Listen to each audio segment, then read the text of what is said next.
Bienvenue à tous. Merci d'être avec nous pour le nouvel épisode de l'Instant VIP. Il y a quelques temps, j'ai pu rencontrer Monsieur Patrick Bartholomé, coach international et fondateur de la Mind Mastery Foundation, et Madame Aïm Iska, directrice du développement de la Mind Mastery Foundation aux États-Unis et également coach de vie professionnelle. En toute sincérité, ils ont répondu à mes questions pour vous en dire plus sur le coaching. En voici leurs réponses. Bonsoir Nicolas, merci de nous recevoir au sein de votre chaîne et de l'Instant VIP. Bien évidemment, on va se faire un plaisir, Aline et moi, de vous parler de la fondation Mind Mastery, qui existe depuis 2 ans aux États-Unis et qui a un programme assez vaste de démocratisation du coaching en Europe. Alors pour ma part, j'ai des liens effectivement personnels et professionnels, puisque l'ensemble de mon parcours, avant d'être coach international depuis 2 ans, j'étais effectivement un dirigeant d'entreprise internationale. Et donc ça m'a amené en permanence d'être entre le pays outre-Atlantique et l'Europe, de façon à connaître effectivement l'ensemble de ces cultures. Alors on va essayer de faire très simple. On va parler d'abord de coaching de vie. Dans l'absolu, on pourrait déjà retomber aux origines du coaching, puisque le coaching, si vous voulez, vient des États-Unis. Il a été créé pour pallier au stress management qu'il y avait au sein des entreprises. Et ensuite, il a pris une évolution beaucoup plus large, et c'est pour ça qu'aujourd'hui, on parle également du coaching sur le plan particulier, au niveau familial, au niveau entreprise et au niveau, on en reparlera certainement ensemble Nicolas, de l'ensemble des typologies que Mind Mastery coach au quotidien. Alors surtout pas d'amalgame, puisque un coach de vie a une double fonction. Pour rappeler un petit peu les fondamentaux d'un psychologue, le psychologue, on peut le traduire comme un théoricien. Il est là pour décoder et diagnostiquer un état, j'irais chez un individu ou une somme d'individus, mais il n'est pas là obligatoirement pour vous donner les solutions concrètes qu'un coach vous donne en les testant, en les expérimentant, de façon à obtenir la réussite.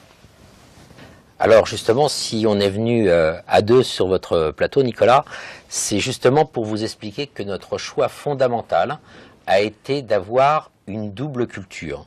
C'est-à-dire aussi bien Aline Iska que moi-même, nous avons un vécu, au sein de l'Europe et des États-Unis depuis de longues décennies, même si on paraît encore assez jeune. On a construit il y a 2 ans, au moment où j'ai pu écrire mon livre, on en reviendra, un programme qui était dédié à la démocratisation du coaching pour les pays européens, d'abord francophones. Pourquoi? Parce que si vous voulez, l'Europe a toujours un petit peu une réticence par rapport aux États-Unis. C'est un petit peu le complexe d'infériorité. On aime Apple, on n'aime pas Apple, on n'aime pas IBM, mais n'empêche que le coaching c'est pareil, il vient des États-Unis, alors il faut l'admettre.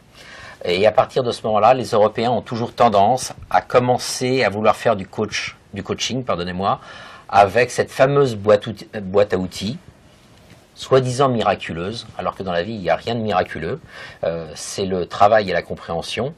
Et nous prenons les fondamentaux du coaching qui viennent des États-Unis. Aline en parlera aussi, puisque elle passe plus de temps aux États-Unis que moi qui promotionne les produits.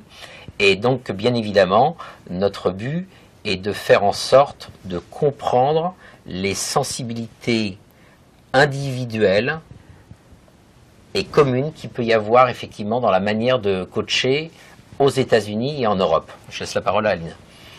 Oui, c'est vrai qu'il y a 2 cultures différentes et donc on ne peut pas appréhender la personne au niveau individuel de la même manière.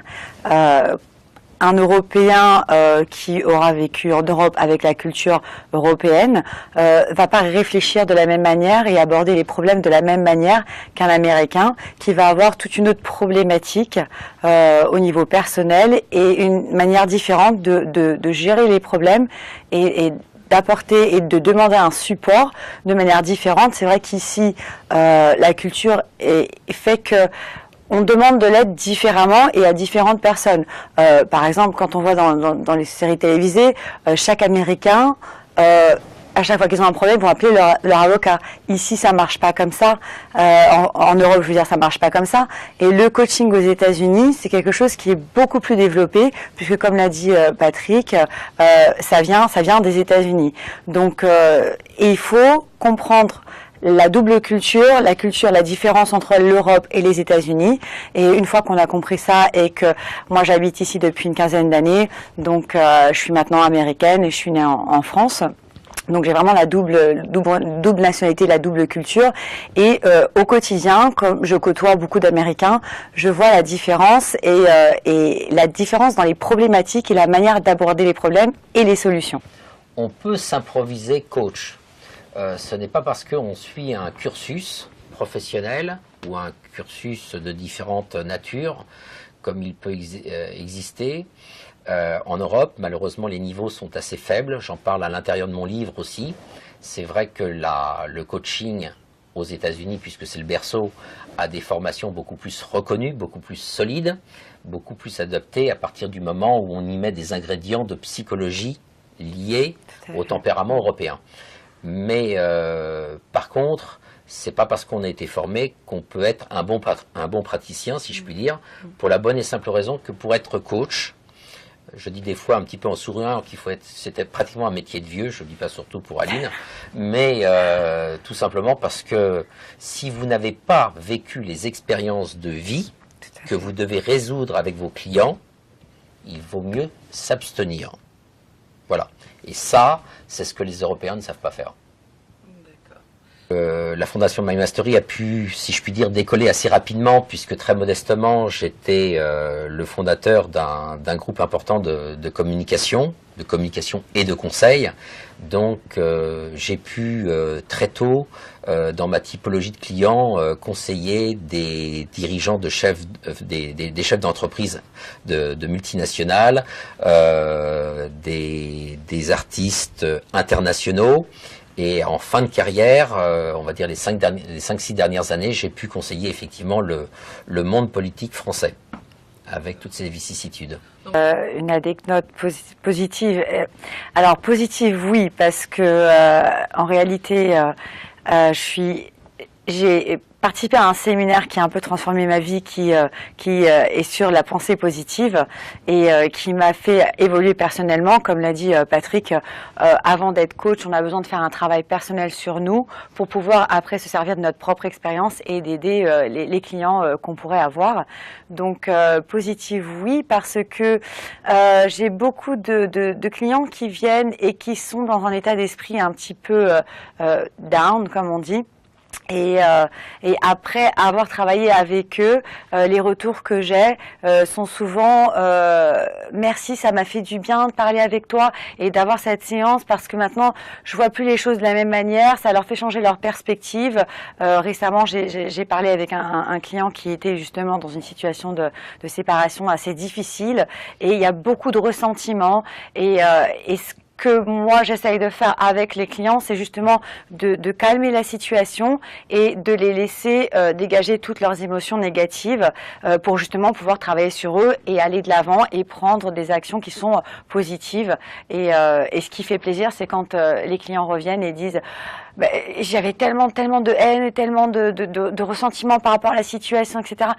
Je me suis rendu compte en t'écoutant et en te parlant et en faisant cette séance que justement ça sert à rien, ça me fait pas du bien, ça fait du bien à personne et j'ai envie d'avancer et on prend les actions nécessaires pour justement aller de l'avant et ça c'est l'anecdote on va dire positive qui me fait moi très plaisir quand je vois que les gens arrivent à être bien après et à s'en sortir et redevenir heureux, quoi. C'est vraiment le but de notre... Oui, nos clients ont besoin avant toute chose de prise de conscience.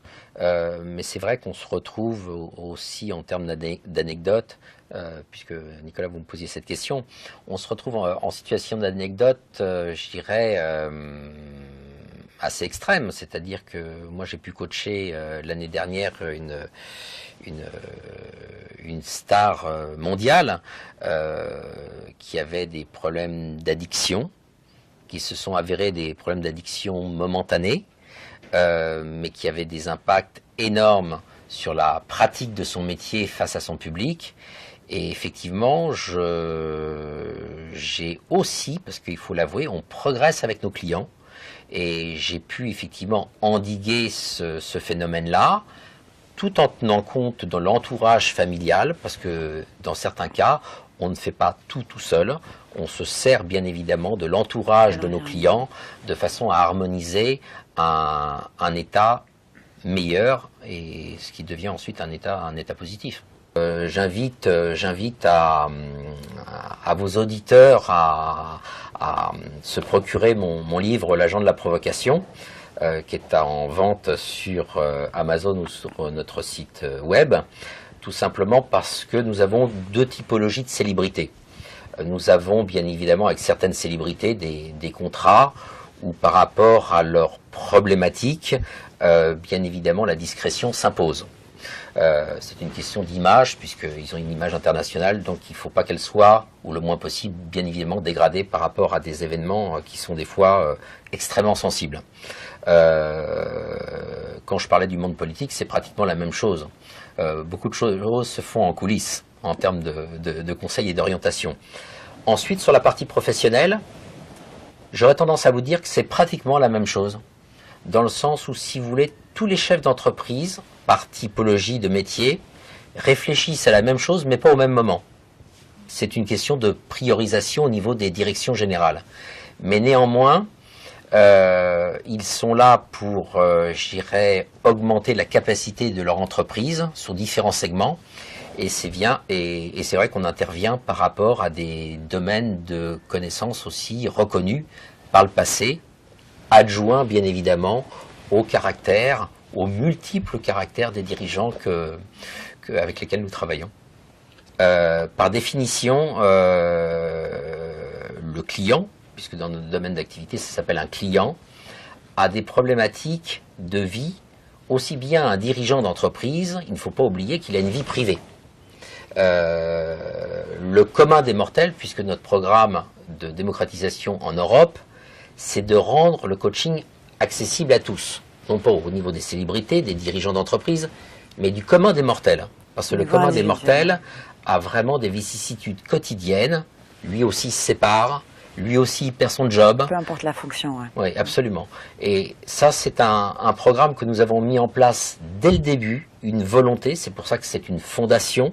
Elle reverse aussi un certain nombre de ses subsides à des organismes qui nous permettent de progresser, parce qu'on a voulu absolument aider, non pas de façon commerciale, mais de façon pratique, par des budgets accessibles, je dirais, à l'ouvrier, à tout à chacun qui a besoin, je dirais, d'améliorer sa vie.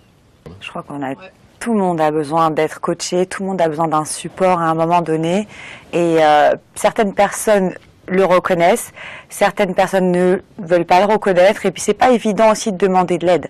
Ça, c'est un problème qui se passe régulièrement. Je travaille pas mal avec les individuels, par exemple, au niveau des divorces, des séparations. Et à ce moment-là, comme c'est un événement assez traumatique dans la vie de quelqu'un, les personnes savent et sentent qu'elles ont besoin d'aide, mais n'arrivent pas à le reconnaître et ne font pas le pas jusqu'au moment où ils se sentent vraiment prêts à demander un support et une aide, que ce soit au niveau d'une psychothérapie ou d'un coaching, qui sont deux choses totalement différentes et qui sont pas, je veux dire, ça peut être complémentaire. On peut faire et l'un et l'autre, ou l'un ou l'autre. Ça dépend des gens, ça dépend des personnes. Mais c'est vrai que au niveau du coaching, on est plus dans l'action, on est plus dans les étapes qui sont pratiquement communes à tout le monde. Par exemple, dans une séparation ou d'un divorce, et arriver à demander de l'aide, c'est quelque chose d'assez important. Et à partir du moment où on fait ce pas, on arrive à changer et à améliorer sa vie et à remonter la pente beaucoup plus vite. Et pour apporter une précision auprès des propos d'Aline très juste, c'est qu'il y a toujours une notion d'expérimentation. C'est-à-dire que même le coach ne peut pas forcément, n'est pas un devin, c'est pas un gourou. C'est-à-dire qu'il teste des solutions avec son client. Et en fonction du retour de son client, il peut affiner soit on ne se trompe pas dès le début, soit on peut affiner, ou soit on peut moduler certaines actions, mais l'obligation de résultat que nous avons, c'est que ça fonctionne. Très simple, vous mettez sur notre site qui est www.mindmasterycoaching.org et là vous avez l'ensemble des informations qui sont à votre disposition pour pouvoir nous contacter, il y a différents produits, pour pouvoir faire des séances d'orientation gratuites, simplement pour pouvoir se situer, pour comprendre. Je pense que dans une période de 2 à 3 mois, on peut faire complètement un focus sur l'individu, quels que soient les sujets, et apporter des solutions concrètes et des directions concrètes qu'il faut mener. Ensuite, bien évidemment, le client, à partir du moment où il sent déjà les bénéfices du coaching qu'on lui apporte, il nous demande bien d'autres choses. Là, je parle encore des célébrités, je parle encore des dirigeants d'entreprise, des hommes politiques, des particuliers. La cinématique intellectuelle est rigoureusement la même. C'est-à-dire que c'est un petit peu une pelote de laine que vous tirez et le client va commencer par vous parler de sa vie personnelle. Et puis après, il va se diriger vis-à-vis de sa vie personnelle. Ou inversement. Peu importe. L'essentiel, c'est qu'on lui apporte non seulement pas des réponses, mais des solutions. C'est ce qui différencie, pardonnez-moi, le coaching de la psychothérapie. Voilà. C'est un projet qui est né, c'est un peu, si je puis dire, l'histoire de ma vie et l'histoire aussi de la rencontre, je dirais, avec Aline pour les USA. C'est-à-dire que, si vous voulez, moi, je me suis retiré de mes anciennes activités. Et j'ai réfléchi, je n'avais pas d'idée vraiment préconçue, et puis je me suis aperçu que je faisais déjà du coaching sans m'en rendre compte, par le passé auprès des dirigeants avec lesquels je vivais au quotidien.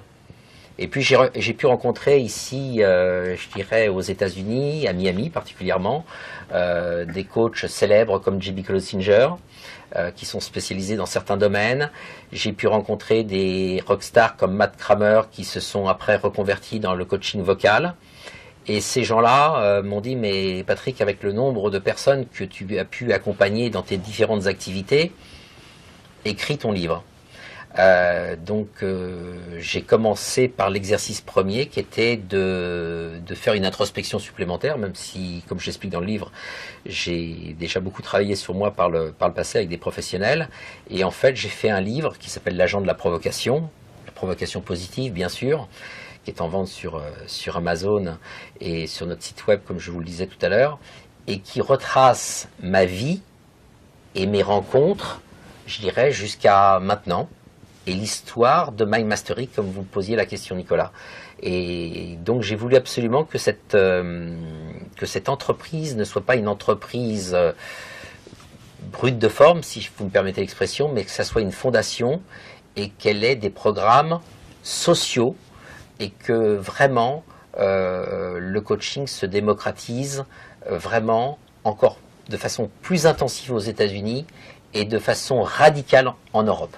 Voilà, c'est réellement un manque que nous avons en Europe. C'est un peu mon entourage professionnel, historique et actuel. C'est peut-être un trait de personnalité tout simplement qui relève chez moi souvent le fait que je touche les points chez les gens très rapidement et avec un style qui est direct. Voilà, ça fait partie de ma personnalité. J'insiste bien, c'est de la provocation, mais ça reste toujours de la provocation positive.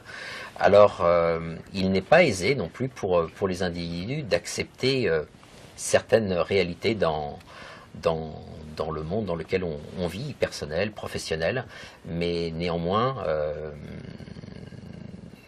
Des fois, on en a besoin. Oui, tout à fait, et on grandit, on grandit Souvent, on en a besoin. Voilà, tout à fait, on grandit par ce mécanisme. J'invite surtout les lecteurs à le découvrir, mais c'est ma vie depuis ma tendre enfance. en passant par tous les cycles professionnels que j'ai pu vivre, les rencontres de célébrités, les collaborations avec les célébrités, jusqu'à maintenant, ce qui m'a amené ensuite à me diriger à temps plein vers cette fondation. Et j'ai considéré surtout, dans une introspection avec le temps, qu'il y avait un temps pour apprendre, un temps pour comprendre et un temps pour transmettre. Voilà, donc je suis dans cette philosophie de vie. On n'a pas un retour de la part des éditeurs extrêmement précis sur la typologie, quelle est la tranche d'âge, s'il y a plus d'hommes, plus de femmes. Bon, même si ça, on arrive à le cerner. Curieusement, il est plus lu aujourd'hui par les femmes. Ça, on a cette donnée-là. Et surtout, curieusement, et c'était une agréable surprise, à la fois vis-à-vis de la presse spécialisée qui m'a dit que c'était un livre dans l'air du temps, et de l'autre côté, nos clients qui l'ont pris très modestement comme un livre de chevet, qui le lisent une fois, plusieurs fois, ou en chapitres alternés, et qui me dit systématiquement, à un moment de ton livre, on se retrouve à l'intérieur. Merci de nous recevoir, de nous avoir reçus, et encore merci à Bonjour America TV. Merci. Merci à tous de nous avoir suivis et on se retrouve très vite pour un nouvel épisode de l'Instant VIP.